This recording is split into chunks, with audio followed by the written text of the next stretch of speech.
Hey everyone, my name is Crystal and this channel is Vintage Booth Pro.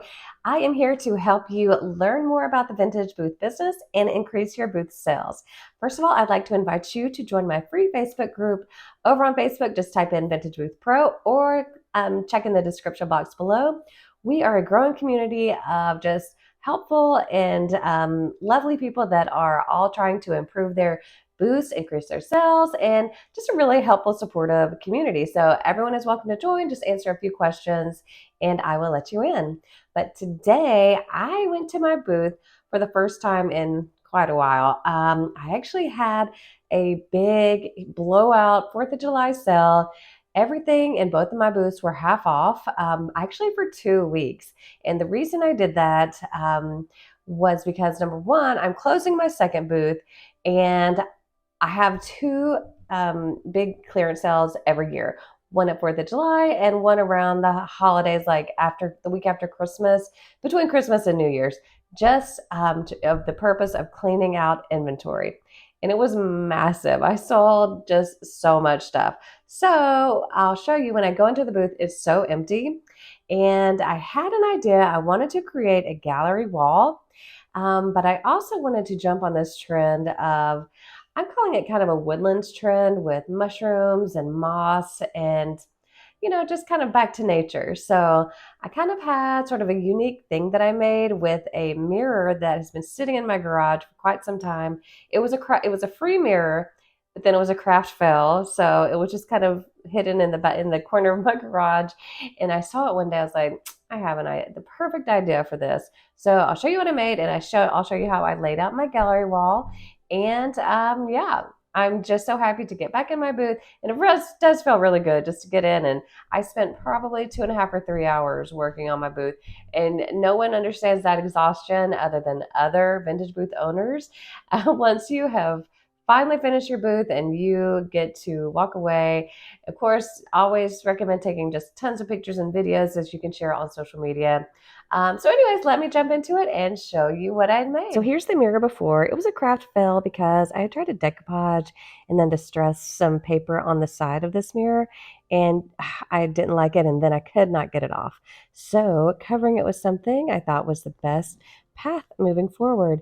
And I saw that these were kind of a TikTok trend and super popular on Etsy. So here are some options that are available, some over $200. So you can be as creative as you like with this, but really all you need is one very large thing of moss and a lot of hot glue available at your disposal.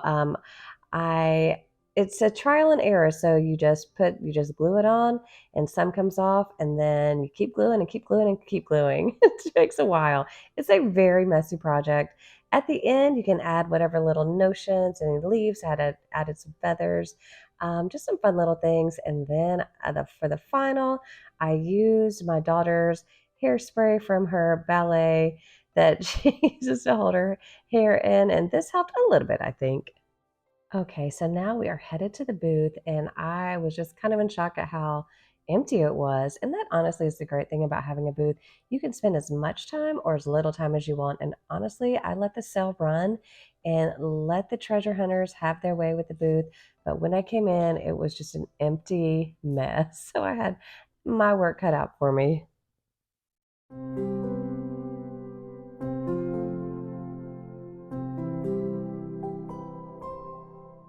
Step one to redoing your booth and creating a gallery wall is to take absolutely everything down and off the wall.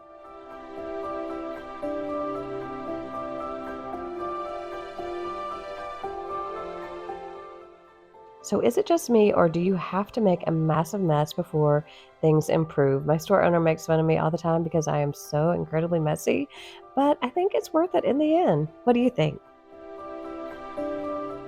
So I kind of worked it out in my head, and I wanted to focus on the larger items that I have in my booth, and of course that moss mirror as the centerpiece. And then I just started filling in edges to fill up as much as I possibly could, leaving hardly any space in between.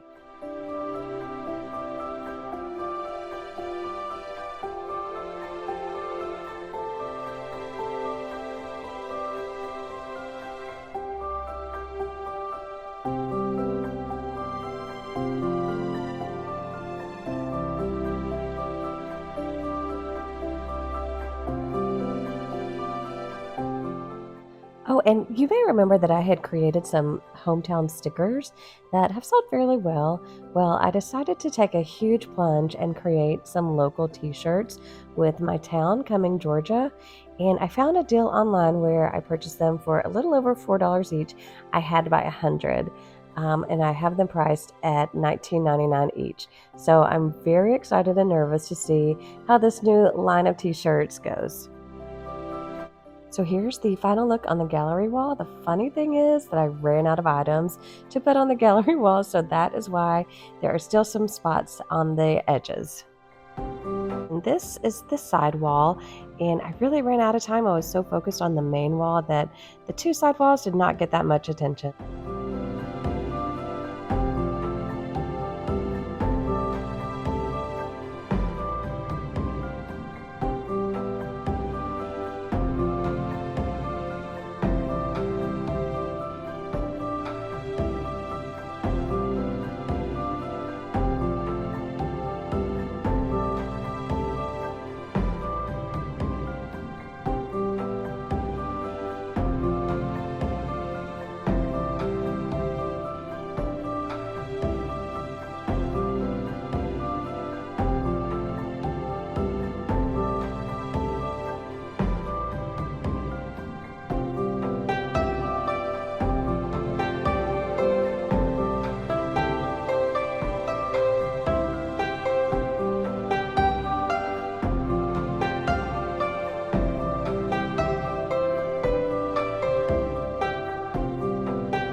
Thank you so much for watching. I truly appreciate everyone that's here.